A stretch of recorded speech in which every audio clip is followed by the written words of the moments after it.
It's simple stuff.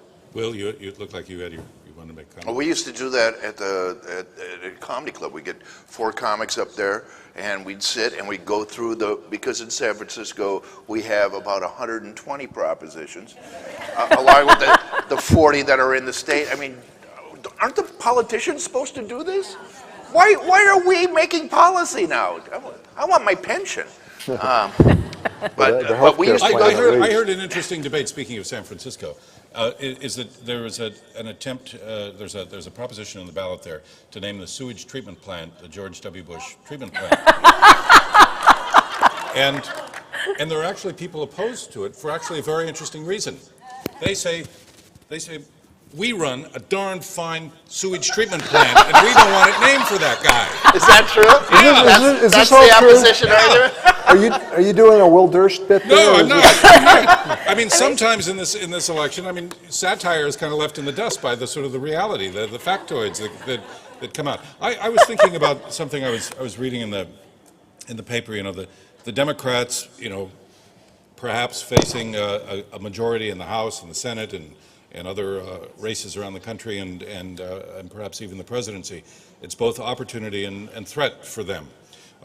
Threat in part because then they're responsible for everything. But something I thought about was that, and this is something I've missed in the past 12 years and so forth. It's kind of a real kind of yin yang, you know, where there are conservatives who have a valid interpretation of the world, you know, and liberal people who also have a valid interpretation of the world, and together, you know, some great things can come out of that. But when they become polarized rather than integrated and finding a way together, you know, seems to me to create this kind of deadlock. And I wonder if any of you have a thought on the idea of an opposing party, opposing point of view in Well, first of all, you go ahead. Oh, yeah. Well, you know, this whole thing about calling Obama a socialist, you know, harkens back to the 50s when there was that terrible polarization, and so many people were hounded and accused of you know, being disloyal Americans, and that polarity actually led me as a young person to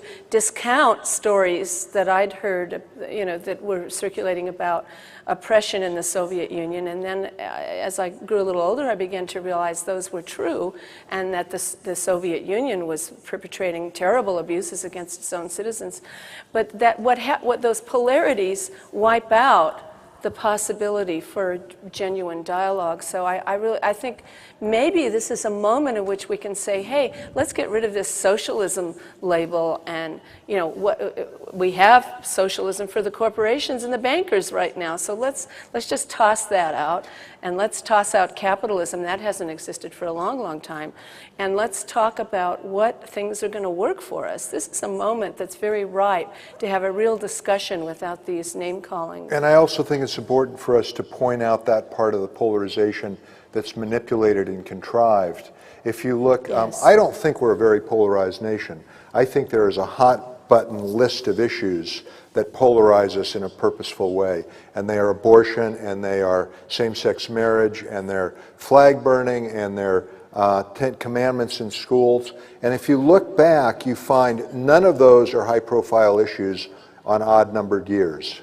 How interesting that is. Also, I think 20% of America is far, far right, and 20% is far, far left, and the rest of us are in the middle, and we outnumber those two fringes, you know, 3-2. But you think about it, with the media, they don't want to hear a moderate, you know, because a moderate is going to say, well, I actually think this subject needs more study. You know, Well, good arguments on both sides. yes, yeah. What they want is the red meat. They want Ann Coulter on one side and Sheryl Crow on the other. And I think, you know, they both do a disservice to the moderate elements of the two movements. You know? And, you know, although we have ostensibly a free press in this country, as the saying goes, free press is for those who own one. And Yes. we see that through the vast influence of cable television networks, which clearly take political point of views and encourage this kind of idea baiting, whatever the idea might Baiting, be. that's a good term, You know, yeah. And, you know, and in a way, it kind of acts as an acid on the democratic process. Yeah. You know, Yeah. you have any thoughts on that? Well, I think No, you don't. This building common ground is an inextricable part of building citizenship, because one of the big obstacles is that people feel the public sphere is adversarial, hostile, not much fun. You don't talk politics in polite company. So we have to start building relationships. I wonder how many of you, it's rare that we choose to spend free leisure time with people who really think differently than us about politics. I mean, who needs the headaches? You probably have enough in your real life that you don't want to do that. So I started an idea that's got some traction in Southern Oregon called Take a Blockhead to Lunch Month. And Are you one of the blockheads? yeah, absolutely I am. I am somebody's blockhead. And your job in Take a Blockhead to Lunch Month is to think of somebody who you know cares about the world and sees it really differently than you do.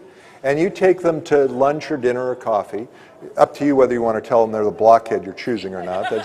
And you just ask questions. That's your only role. And putting a question mark at the end of a sentence does not make a question. You don't really believe that hogwash, do you? That's not a question. And you don't ask questions like, what do you think about the invasion of Iraq, or Hillary Clinton, or Bush's tax cuts? That'll take us, you all the way back to the old scripts that you've heard 1,000 times. A question that, and I've done this a number of times, actually what I found out is I can go a whole month without picking up a lunch tab because I'm so many people's blockhead. It's a great thing. But a question that works, the best question I've heard, and you can do this in small group work too, with people who really differ politically, is tell me an experience you've had in your life that really impacted the way you see the world. Amazing conversations come out of that question. I could tell you some examples, but try that with somebody you don't agree with about the world. See what comes out of it. And you don't then all skip off into the sunset singing Kumbaya together, but you have some cracks of light that you didn't see before, and you can start saying, you know what, we're never going to agree on abortion. Let's fight about that next year. But what is really bothering you and troubling you right now? What's waking you up at 4 in the morning? I don't think you're waking up at 4 in the morning saying, God, I hope there's not a flag burning somewhere. What's up for you? And so that, I don't want to get too corny about that, but I think that kind of relationship building instead of debating conversation is what we got to be doing right now. I want to turn it to the audience in just a moment, but there is, we've talked about community building and television, radio, comedy and so forth. We have one candidate who's written 2 books, very self-revealing, very open about himself as a human being. What are the role of books in our democracy? I mean, and trying to inform and change the electorate and change the conversation. Will, you've written one called Bipartisan Bashing. I think these are the readers. These are hopefully the movers and shakers of tomorrow. You always hear the conservatives, will talk about university professors and journalists are all biased. They're all liberal media elite, as we were saying. Well, yeah, that's because they're educated. Factistas. Factistas. Yeah. That's why I think the Bush people are, trying to destroy the education, no child left standing or whatever it's called.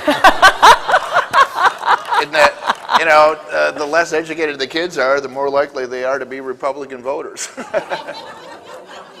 That's just my theory.